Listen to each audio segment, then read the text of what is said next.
Nakakatin! Oh my God.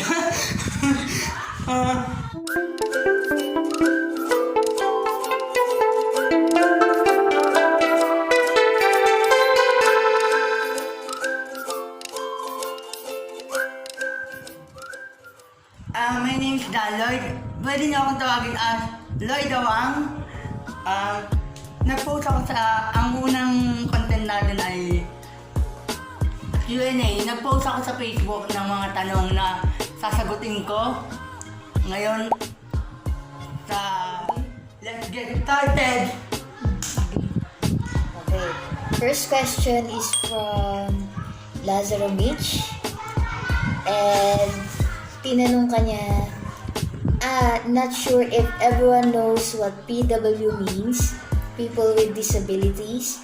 Ano yung katayuan mo considering the facts na hindi lahat maintindihan ka with your disability? Paano mo ipapaliwanag?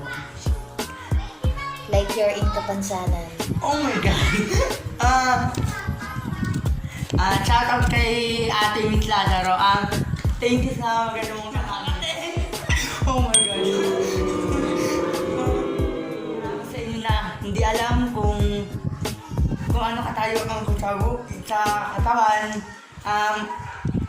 Ipapakita ko po sa inyo kung paano ako maglakad. Sa inyo paano ako maglakad. No judgmental, you know.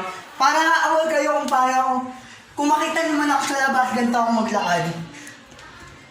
Hindi po ako naglalako kasi karamihan sa tao alam na naglalako ako. Ingon ko sa man. Basta ang sabi sa akin ng doktor is polio. Yun ang pagkakalam sa sakit ko. Ngayon, nagbabalik ako at napakita ko na sa inyo yung lakad ko. Next question, ate. And yung pangalawang nagtanong is Mariel Bugna. Shoutout po kay ate Mariel. Ang tanong niya is, paano naging matatag ang isang John Lloyd Burtis? Ate loves you so much. Maraming salamat sa katanungan mo ate. Paano naging matatag si John Lloyd Burtis? Tiwala tiwala sa sarili at always positive. Kasi lahat naman ng bagay kailangan hindi to take advantage na negative. Okay. Okay. Yung pangalawang katanungan nasagot ko na. Okay, nasa pangatlo na po tayo. Yung pangatlong Nakakatit. tanong is from Shimon Miranda Gregorio. Okay. Who inspires you the most? My family. Dahil alam ko hanggang dulo sila pa rin ang makakasama ko. Wala nang iba.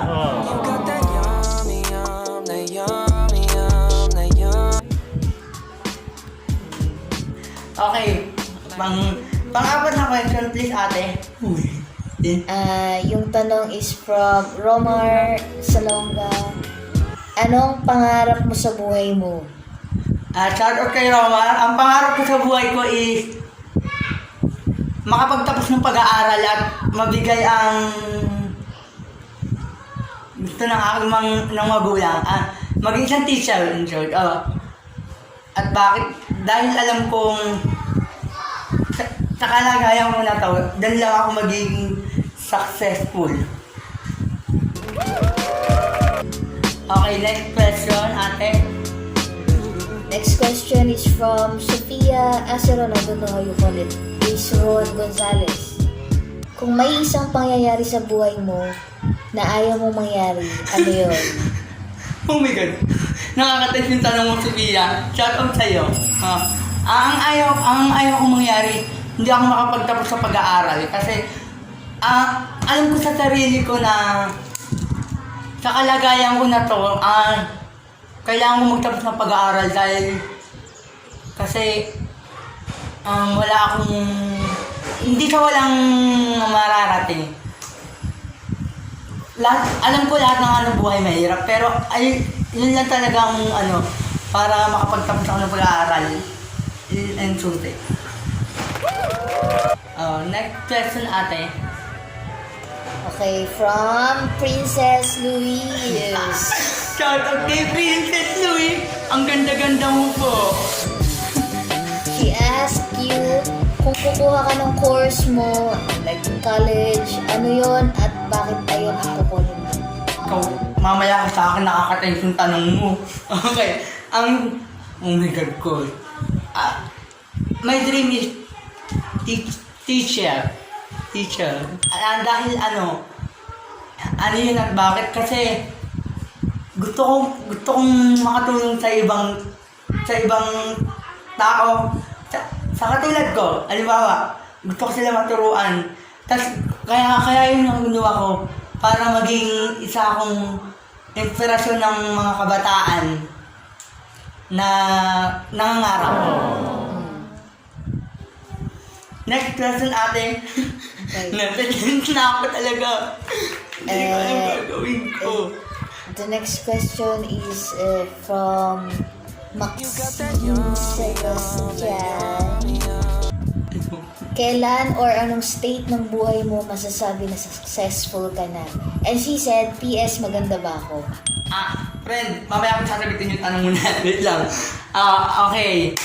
Maraming salamat sa tanong mo, Maxine.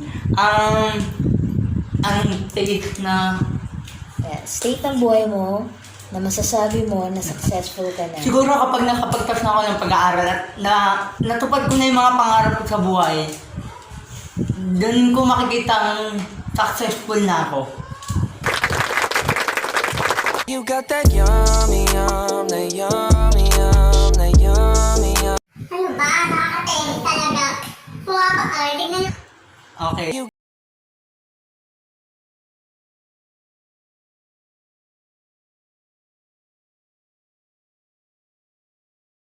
Ate, Paano bang magmahal? Last but not the least, question from Hazel Madeja or Madeja. ano kaya ang tanong? Anong susundin mo? I think this one is heavy. Anong Oh susundin mo? my God! Ang pangarap mo or ang pangarap ng magulang mo para sa'yo? Shout out kay Hazel, Oh my God, nakakatense talaga! Siguro, susundin ko na lang po pangarap ko. Kasi alam kong mauunawaan ako ng magulang ko. Kasi kung susundin ko yung pangarap niya, tapos ayoko naman, di ba, wala rin. Di gan tayo sa, susundin ko na yung pangarap ko kasi alam kong matutupad ko. Pagdating ng panahon, tsaka maunawaan ako ng mama ko. Lahat sila, maunawaan ako. Shout out kay Geraldine Bertie. I love you, mama.